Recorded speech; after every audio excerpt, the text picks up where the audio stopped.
자, 지금부터는 세계 기후 바람에 대해 살펴보도록 하겠습니다. 바람에서는 여러분 기압이랑 그다음에 대기, 대순환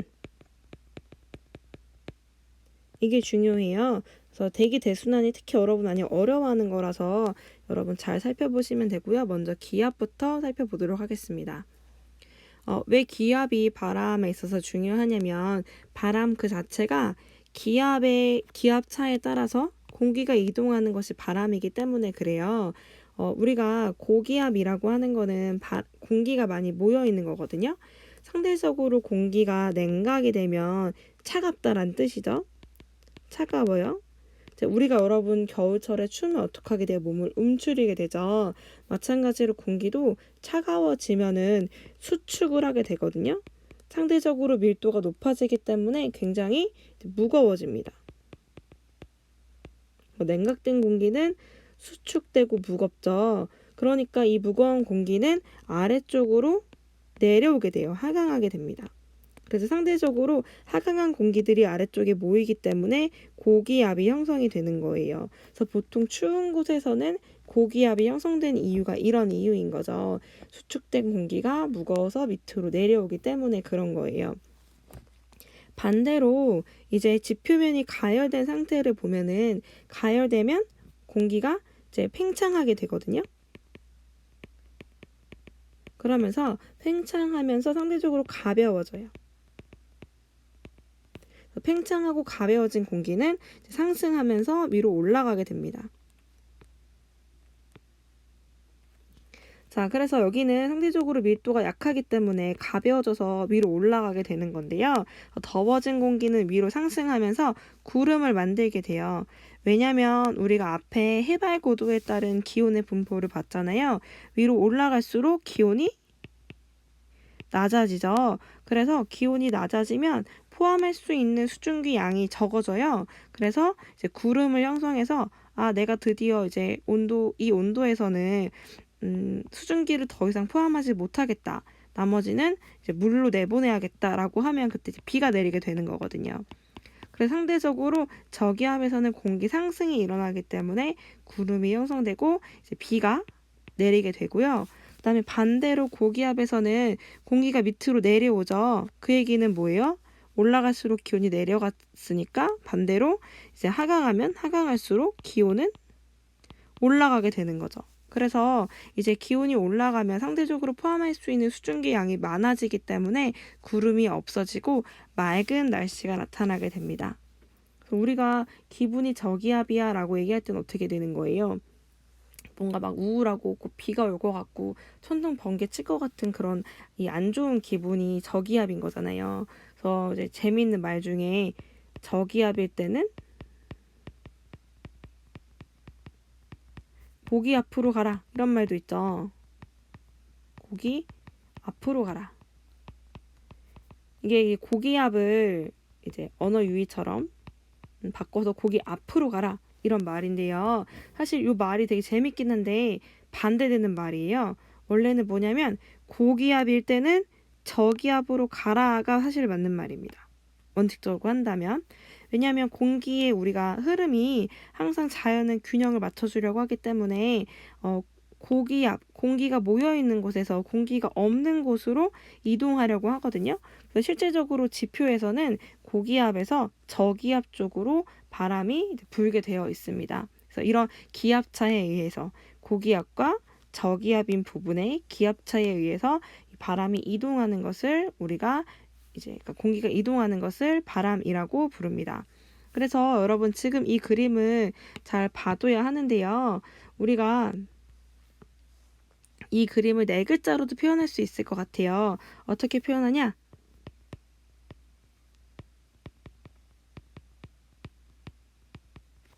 상저하고라고 표현할 수 있을 것 같아요. 즉 공기가 상승하면 저기압, 공기가 하강하면 고기압이거든요.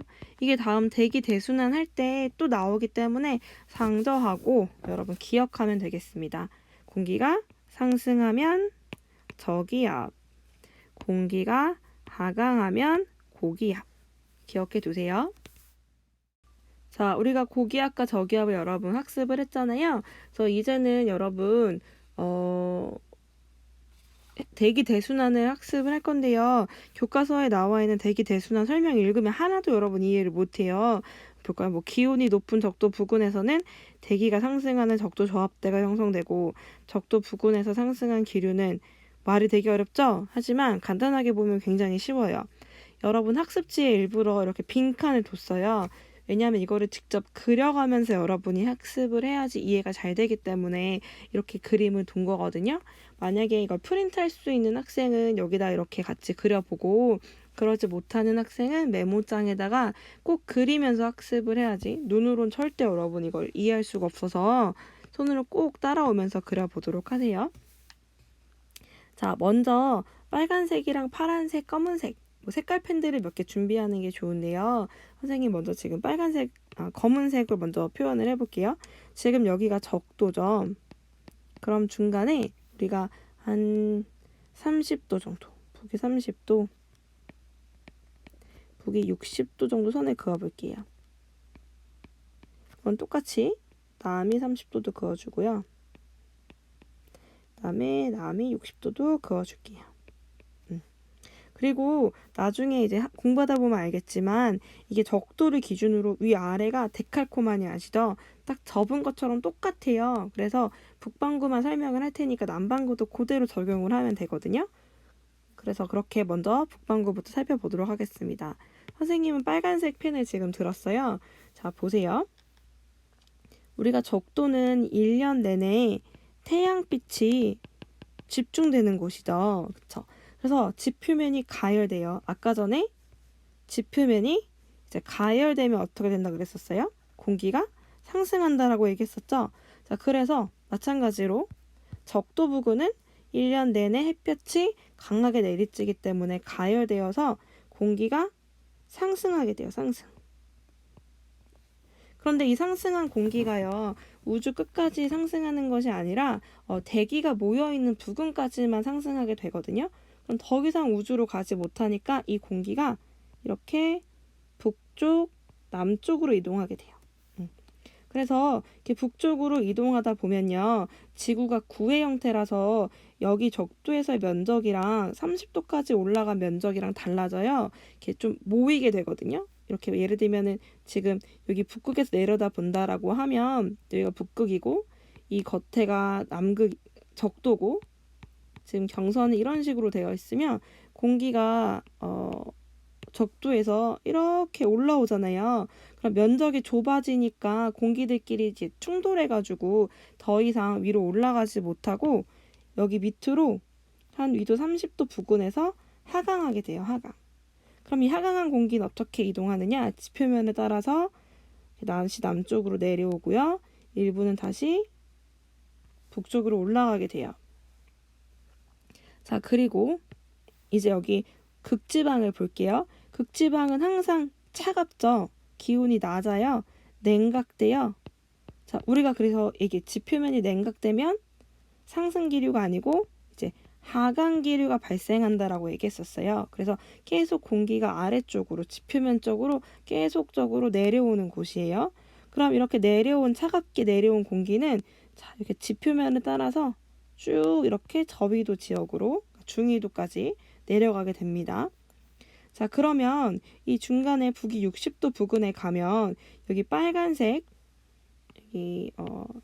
빨간색 화살표하고 여기하고 그다음에 파란색 화살표가 만나는 부분이 생기잖아요. 그럼 두 개의 공기가 충돌해서 충돌한 공기가 다시 위로 올라가고요. 또 파란색 차가운 공기도 다시 이렇게 위로 올라가게 되어 있어요. 그러면 위로 올라간 공기는 선생님이 아까 끝까지 우주까지 못 올라간다 그랬죠. 어떻게 되느냐? 다시 이 공간에 따라서 양쪽으로 이동하게 됩니다. 이렇게. 그러면 지금 보면 공기의 어떤 그 순환 세포가 세 개가 만들어지게 돼요. 어떤 공기의 흐름이 지금 여기서 보면 먼저 이렇게 상승해서 북쪽으로 이동했다가 다시 하강해서 이렇게 내려오는 하나의 공기 세포가 만들어지고요. 두 번째는 여기에서 차가운 공기 때문에 하강했다가 남쪽으로 내려왔는데 충돌해서 다시 올라가고 다시 극지방으로 올라가는 하나의 세포가 만들어지는 거죠.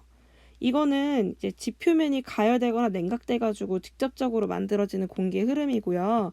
이 가운데 있는 거는 뭐냐면 얘는 이 위아래 냉각되거나 지표면이 뭐 가열되거나 하는 거 상관없이 이 노란색과 파란색의 흐름 때문에 같이 만들어지는 어떤 공기의 흐름인 거예요. 그래서 보면 지금 여기 적도에서 올라온 공기 얘와 만나서 내려갔다가 그쵸?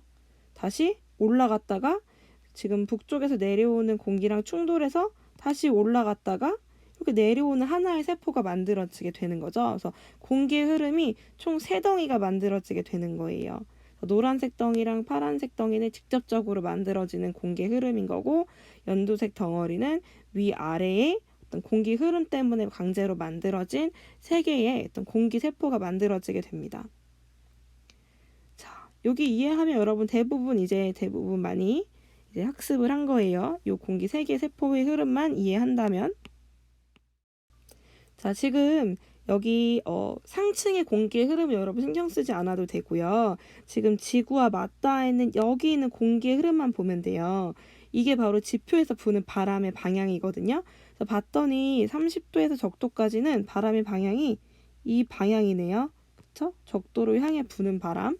그리고 30도에서 60도에는 30도에서 60도로 부는 바람인 거죠. 그쵸? 이렇게 부는 바람이고요.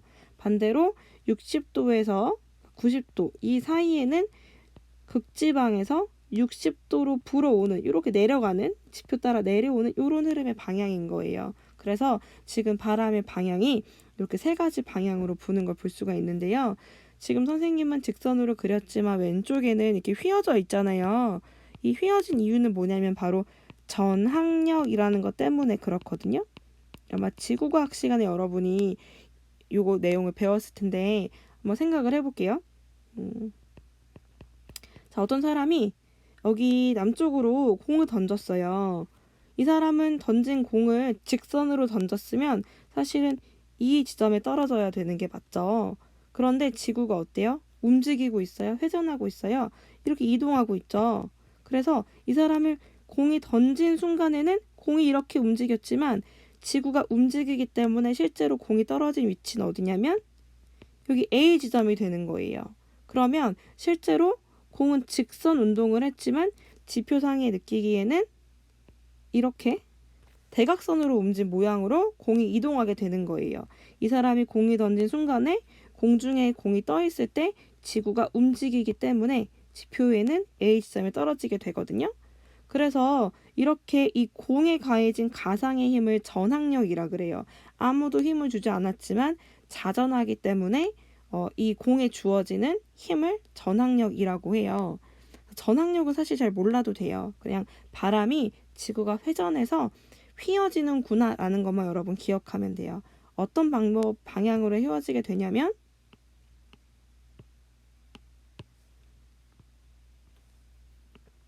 지금 표시를 해줄게요. 요런 방향으로 휘어지게 돼요.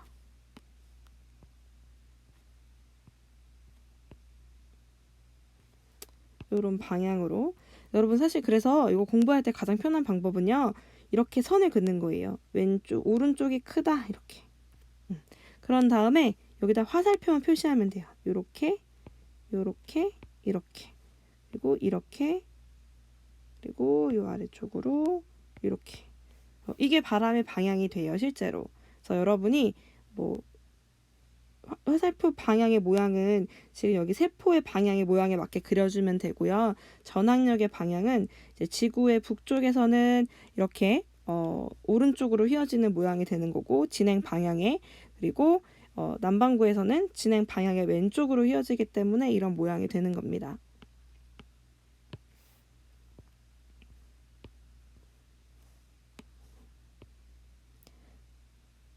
그러면 우리가 이제 요 지금 진행되는 바람 방향을 봤잖아요. 이 바람에 이름을 붙여줄 거예요. 각각 부르는 말이 있거든요. 그래서 우리가 지금 30도에서 적도로 부는 요 방향의 바람을 뭐라고 부르냐면 무역풍이라고 불러요. 무역풍. 그리고 이 중간에 있는 바람은 편서풍. 그리고 여기 끝에 있는 바람은 우리가 극동풍이라고 부릅니다. 자, 그래서 극동풍은 동쪽에서 불어오니까 극동풍. 극지방 동쪽에서 불어오니까 편서풍은 서쪽에서 불어오기 때문에 편서풍. 그 다음에 여기 무역풍은 앞에 북동무역풍 이렇게 붙여주기도 해요. 북동쪽에서 불어오는 바람이기 때문에 북동무역풍 이렇게 붑니다. 자, 여기도 마찬가지예요. 남반구도 데칼코마니라고 했잖아요. 이렇게 여기는 남동쪽에서 부니까 남동무역풍. 이 무역풍은 실제로 옛날에 그 대항해 시대 때 이런 무역풍을 이용해 가지고 항해하는 데도 많이 쓰였다고 해요. 그래서 무역풍 그리고 편서풍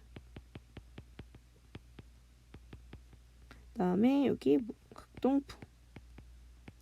선생님이 그 앞에 강의에서 그 대륙의 동안과 서안을 비교할 때 편서풍 얘기를 했잖아요. 그때 중위도만 주위에서 보면 된다라고 얘기를 했는데 그 이유가 편서풍이 중위도에서 불기 때문이에요. 이렇게 대기 대순환에 의해서요. 그렇죠? 이제 우리가 바람의 방향은 지금 얘기를 해봤고요. 그러면 기압도 얘기해 볼 수가 있거든요. 왜냐하면 여기는 공기가 상승하고요. 여기는 공기가 하강하죠. 여긴 공기가 다시 상승하고 여기는 하강이에요. 그럼 우리가 어떻게 얘기했었어요? 아까 상저 하고를 얘기했죠. 그렇죠? 우리가 공기가 상승하는 곳은 저기압, 하강하는 것은 고기압이라 그랬었어요. 그러면 당연히 지금 적도 부근에 있는 여기는 저기압, 그렇죠? 그래서 여기는 저기압. 근데 여기가 지금 적도잖아요. 그렇죠? 그래서 적도 저기압인데요. 이게 덩어리로 분포하는 게 아니라 하나의 띠처럼 이 전체가 다 저기압 대를 형성하고 있어요. 여기를 적도 저기압 대라고 불러요. 적도 저기압 대. 그쵸? 그럼 여기는 공기가 하강하니까 고기압이 형성되겠죠. 고기압. 고기압은 덩어리로 주로 분포하거든요. 그래서 고기압. 근데 여기 이제 고기압이 앞에 아열대, 열대 근처 부근이어가지고 30도 부근이니까 아열대 고기압이라고 불러요. 아열대 고기압. 그래서 고기압 세포가 30도 부근에 있고요. 그리고 여기는 60도 부근에 오면 고기가 다시 상승하죠. 그래서 여기는 저압대인데요. 아까 그 저압대랑 구분하기 위해서 고위도 저압대. 그쵸? 그리고 맨 위에 극지방은 이제 공기가 하강하잖아요. 그래서 여기는 극고기압. 아열대 고기압이랑 구분하기 위해서 극고기압이라고 부르고 대를 붙이지 않는 이유는 여기가 뭐 대가 띠를 이루는 지역이 아니기 때문에 극고기압이라고 합니다. 그래서 지금 바람과 이제 기압을 살펴봤어요. 그럼 여기서 우리가 강수도 같이 볼 수 있거든요. 비가 오는 곳. 아까 전에 저기압에서 공기가 상승하면 구름이 만들어지고 비가 왔잖아요. 그래서 이렇게 비는 상승하는 저기압에서 많이 내리거든요. 그래서 상승하는 저기압인 적도 부근이 여기가 강수량이 많고요. 다음에 고기압은 아까 이제 공기가 하강하면서 기온이 올라가서 여기는 이제 맑다 그랬었어요. 그래서 여기는 강수량이 적고요. 또 저기압이니까 여기는 강수량이 아주 많진 않아서 중간 정도. 그리고 그 고기압은 강수량이 없어요. 이런 모습을 보이게 되는 거예요. 그래서 우리가 이 대기 대순환을 통해서 바람의 방향과 기압과 강수량까지 모두 알 수가 있어요. 근데 이게 고정된 것이 아니라 계절에 따라서 이동하기도 하거든요. 이제 만약에 여름, 북반구가 여름이면 전체적으로 이 모양이 쭉 위로 올라가고요. 겨울이면 쭉 아래로 내려가기도 해요. 이거 세계 강수 분포인데 이거를 같이 볼게요. 지금 1월에는요. 적도 저압대가 남쪽으로 내려가요. 왜냐하면 1월은 북반구가 겨울이고 남반구가 여름이죠. 그러면 더 더운 곳으로 적도 저압대가 내려가기 때문에 이 적도 저압대 비 내리는 이 부분도 남쪽으로 내려가게 되고요. 반대로 7월은 북반구가 여름이잖아요. 그리고 남반구 겨울이죠. 그러면 여름이 있는 북반구로 이 적도 저압대 이 비구름이 이렇게 위쪽으로 올라가게 되는 거예요. 약간 위쪽으로. 그쵸? 비가 내리는 부분이. 그래서 아열대 고압대도 같이 이동하는 것들을 볼 수가 있어요. 그래서 계절적으로 고정된 것이 아니라 남북으로 왔다 갔다 한다라는 거죠. 그래서 이것도 문제로 어떻게 주어지냐면 둘 중에 한 그림을 주고요. 몇 월인지 안 알려줘요. 그리고 이 시기에 나타나는 현상 이런 것들을 물어보기도 하거든요. 그럼 여러분들이 이 모양을 보고 어떤 계절인지 몇 월인지를 알 수가 있어야 해요. 여러분들이 세계지리에서 가장 많이 실수하는 부분이 1월은 무조건 겨울, 7월은 여름 이런 생각을 하는데 이 생각을 버려야 돼요. 이거는 우리가 지금 북반구인 경우를 가지고 얘기하는 거기 때문에 세계지리 문제에서 여러분이 이걸 헷갈려 한다는 거를 가지고 문제를 되게 많이 꽈요. 그래서 여러분이 이 생각을 가지고 있으면 실수를 굉장히 많이 해요. 그냥 북반구에 우리가 예를 들면은 기온이 높을 때가 여름이 되는 거예요. 그러니까 1월에 기온이 높다. 그럼 1월이 여름이 되는 거죠. 그래서 그 지역은 남반구다. 이렇게 유추를 해 나가야 되는 거고 1월이 겨울이다. 7월이 여름이다. 이런 생각을 버리셔야 되는 거예요. 그럼 우리 지금 방금 한 거니까 이거 강수분포 같이 볼까요? 그 고압대 여기였죠? 하강기류니까 여기는 강수량이 많을까요? 적을까요? 적어요. 비가 적게 오는 소우지역이고요. 그 다음에 또 적도 저압대 상승기류. 그러니까 여기는 비가 많이 내리는 다우지역. 그 다음에 아열대 고압대 고압. 그쵸? 여긴 하강기류. 그러니까 소우지역. 고위도 저압대는 한대전선이라는 말이 있네요. 여기 우선 써줄게요. 여기는 다우지역인데요. 이제 한대전선이 뭐냐면요. 자, 여기 보면 지금 고위도 저압대는 위에서 불어오는 차가운 바람하고 그 다음에 남쪽에서 불어오는 따뜻한 바람이 만나잖아요. 성질이 다른 두 개의 바람이 만나는 것. 성질이 다른 두 개의 공기 덩어리가 만나는 곳을 우리가 전선이라고 하거든요. 그래서 여기 왼쪽 그림에서도 이렇게 전선을 표시해주고 한대 전선 이렇게 표시를 했어요. 그래서 이곳은 비가 많이 내려요. 이 얘기는 뒤에 강수에 가서 한 번 더 얘기해 줄게요. 전선은 비가 많이 내린다. 공기의 성질이 다른 그런 공기 덩어리가 만나면 비가 많이 내린다. 그래서 아까 전에 그 한대 전선 나와 있는 여기는 다우 지역이 된다라는 겁니다. 자, 그러면 앞에 돌아가서 빈칸 한번 같이 채워보도록 하겠습니다. 먼저 27번 문제부터 답을 맞춰볼게요. 27번. 적도지방은 열이 많아져요. 그래서 여기는 적도 저압대를 형성한다. 왜냐면 지표면이 가열되어서 더워진 공기가 상승하기 때문에 그쵸? 상대적으로 여기는 공기 상승해서 저기압이 된다. 그리고 극지방은 열이 부족하고 여기는 극고기압을 형성한다. 아니면 고기압을 형성한다. 태양으로부터 받는 일사량이 위도에 따라 다르기 때문에 기압차에 의한 기류가 발생하고 열 교환, 이러한 순환 세포들이 생긴다라는 거였죠. 그렇죠? 여러분 교과서에 있는 이 설명을 다시 한번 읽어보세요. 기온이 높은 적도 부근에는 대기가 상승하는 적도 저압대가 형성되고 적도 부근에 상승한 기류는 남북이 30도 부근에서 하강해서 아열대 고압대를 이룬다. 그래서 여기 쭉 어떤 바람이 부는지까지도.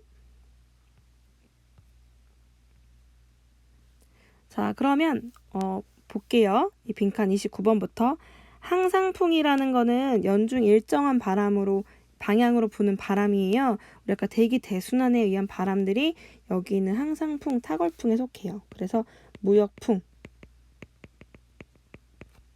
편서풍, 극동풍 이런 바람들이 우리가 항상 일정한 방향으로 부는 그런 바람에 속했고요. 그 다음에 계절풍이라는 거는 대륙과 해양의 비열 차이에 발생하는 건데 주로 어디라 그랬어요? 대륙 동쪽에 의해서. 왜냐면 이제 편서풍 같은 경우에는 육지의 영향을 받아서 이 편서풍이 약화되기 때문에 이런 편서풍 영향보다는 이제 계절풍 영향을 많이 받는 편입니다. 그래서 지금 나와 있는 여기 동남아시아는 여름 계절풍을 많이 받는 지역이라서 여름에 굉장히 많은 비가 내리고요. 그다음에 우리나라처럼 이런 그 유라시아 대륙의 동쪽에 있는 곳은 겨울 계절풍 영향을 많이 받아서 겨울에 굉장히 춥죠. 그렇죠? 그래서 이런 차이를 보입니다. 자, 세 번째로 강수 부분을 할 건데요. 오늘 한 것 중에 제일 쉬워요. 왜냐하면 앞에 대기 대순환에서 어떤 위도별 강수 분포를 이미 봤잖아요. 그렇기 때문에 아주 간단하거든요. 그래서 같이 한번 뒤 내용을 살펴보도록 할게요. 자, 비가 오는 원리를 먼저 볼게요. 자, 비가 오는 거는 먼저 대기가 상승해야 돼요. 무조건. 그래서 항상 대기가 상승해야 된다라는 게 가장 중요한 조건입니다. 그리고 이제 대기가 상승하면 수증기가 응결해가지고 구름이 만들어지고 비가 내리는데요. 실제로 원래는 그 그래프를 원래는 보고 설명을 하는 게 조금 더 좋은데 그래프를 주면 여러분들이 어려워하기 때문에 그냥 간단하게 그려줄게요. 여기가 이제 가로축이 온도고요. 그 다음에 세로축이 수증기량이에요. 우리가 온도가 올라감에 따라서 포함할 수 있는 수증기의 양도 점차 늘어나요. 그래서 만약에 이 상태에 있다라고 한다. A 상태에 있다. 그러면 이 온도에 맞게 여기 만약에 10도라고 했다면 10도에 맞게끔 지금 수증기가 가득 차 있는 상태인 거예요. 포화 상태라고 얘기를 하죠. 그래서 수증기를 가득 머금은 상태가 되는 거고요. 만약에 여기 지금 B의 상태가 된다면 지금 이게 만약에 15도라고 해볼게요. 15도에서는 지금 이 정도밖에 여기 만약에 뭐 12라고 하면은 10밖에 포함을 못하는데 지금 수증기가 더 많은 상태인 거예요. 그래서 지금 포함할 수 있는 수증기 양보다 수증기가 더 많아서 과포화인 상태라고 볼 수 있어요. 그리고 만약에 여기는 C 지점이라고 생각을 한다면 C 지점은 지금 포함할 수 있는 수증기량이 많은데 그 수증기 아직 못 미친 상태인 거죠. 그렇죠? 그래서 여기는 뭐 불포화 상태라고 얘기를 할 수가 있는 거죠. 자, 그래서 우리가 비가 온다라는 거는 이 온도에 따라 달라지기도 해요. 그러니까 그 얘기는 뭐냐면 이 만약에 A 지점이라고 한다면 10도일 때 A만큼의 수증기가 있으면 비가 내리게 되는데 만약에 동일한 수증기 양이라도 현재 온도가 30도예요. 그러면 비가 내리지 않을 수도 있다라는 거죠. 반대로 지금 뭐 B 상태라고 본다면 B 상태는 15도일 때는 지금 비가 내리는 수증기가 많아가지고 비가 내리는 상태지만 온도가 뭐 35도라면 이 정도 수증기 양 가지고도 비가 내리지 않을 수도 있다라는 거예요. 그래서 비가 오는 방법은 두 가지예요. 이 지금 과포화 상태에 이를 수 있도록 수증기량이 갑자기 많아지거나 아니면 온도가 내려가거나 둘 중 하나인 거죠. 그런데 수증기량이 갑자기 많아지는 경우는 별로 없어요. 대부분 뭐냐면 온도가 내려가서 이제 비가 오는 수증기가 생기는 거거든요. 그럼 온도가 내려갈 수 있는 방법은 뭐예요? 지표면에서 위로 올라가면 우리가 100m에 0.6도씨 정도 내려간다라고 얘기했잖아요. 그래서 이렇게 공기가 상승해야지만 우리가 이렇게 구름이 생기고 수증기가 응결해서 비가 내리는 경우들이 있다. 자, 그래서 강수의 원리, 우리가 강수의 유형을 4가지를 볼 건데요. 여기서 강수의 유형이 뭐든 상관없이 항상 제일 중요한 핵심은 뭐냐면 공기의 상승이에요, 상승. 상승하는 방법이 4가지가 있다라는 거예요. 그래서 그 4가지가 뭐가 있는지 살펴보도록 하겠습니다. 자, 먼저 첫째로 대류성 강수라는 게 있어요. 자, 우리가 집 표면이 가열되면요, 우리가 공기가 가벼워져요. 아까 팽창된다라고 얘기했죠? 그럼 팽창되면 상대적으로 밀도가 낮아지고 가벼워져서 공기가 상승하게 되거든요. 그래서 이 상승하면 기온이 어때요? 올라갈수록 낮아진다 그랬죠. 그러면 여기서 있는 밑에 지표면에서의 기온보다 낮아지기 때문에 포함할 수 있는 수증기 양이 적어져서 이렇게 구름을 형성하게 되고요. 이게 응결하면 비로 내리게 되는 겁니다. 그래서 이제 이런 가열에 의해서 공기가 상승하면 비가 오는 것, 이게 바로 대류성 강수고요. 지표면 가열로 발생한다. 대표적으로 소나기가 발생하게 되는 거죠. 소나기가 내리는 날은 겨울엔 잘 안 내리죠. 왜냐하면 지표면이 가열이 안 되기 때문에. 주로 우리나라 더운 여름철에 이런 대류성 강수. 자, 4번째는 저기압성 강수인데요. 모양이 앞에 봤던 대류성 강수랑 좀 흡사한데요. 이 형성 원인이랑 규모가 좀 달라요. 저기압성 강수는 이동하는 저기압에 의한 강수인데요. 주로 이거는 적도 지방에서 형성되는 강력한 저기압 덩어리가 다른 지역으로 이동해 왔을 때 이제 발생하는 강수거든요. 이 기압이 굉장히 낮기 때문에 크게 이렇게 상승하는 기류를 만들고, 이 아래 저기압 상승하는 기류 밑에서는 강수를 내리게 되는 겁니다. 규모가 대류성 강수보다는 훨씬 더 크다라고 볼 수 있어요. 우리나라도 이게 주로 태풍이 이런 저기압성 강수에 해당이 되는데, 우리나라 전체가 영향을 받을 만큼 규모가 크잖아요. 그래서 이런 것을 우리가 저기압성 강수. 자, 그래서 우리가 지금 세계 강수 분포를 보면 아까 봤던 것처럼 위도별로 뭐 소우지역, 다우지역, 소우지역, 다우지역 나뉘기도 하지만 이게 항상 일정한 건 아니고요. 각 지형이라던가 아까 얘기했다시피 뭐 지형성 강수가 어디 많이 내리느냐, 그다음에 저기압성 강수가 어디 자주 오느냐, 이런 거에 따라서 지역별로 조금씩 강수량의 차이가 발생하는 것을 볼 수 있어요. 완전히 이렇게 위도와 일치하는 것이 아니죠. 그렇죠? 그래서 이렇게 세 개의 지역별로 다르다라는 거고요. 오늘 배웠던 내용들은 직접적으로 단독으로 물어보는 게 아니고 지금 내용을 알고 있어야지 여러분이 뒤에 나오는 세계 기후 지역 내용을 공부할 수가 있어요. 이게 기본이 되는 내용이기 때문에 여러분들이 여기 있는 내용은 꼭 알아야 하고요. 여기 있는 내용을 달달 암기하기보다는 원리를 이해하고 있어야 돼요. 그래야 뒤에 내용을 이해할 수 있어서 여러분 여기 내용은 꼭 암기가 아니고 이해를 하면서 공부해야 된다라는 걸 기억하시면 됩니다. 자, 그러면 여기까지가 우리 3주차 내용이고요. 다음 우리 계약할 때까지 또 다음 강의 이어지니까 여러분 좀 힘들더라도 열심히 학습하시길 바라겠습니다. 네, 그럼 다음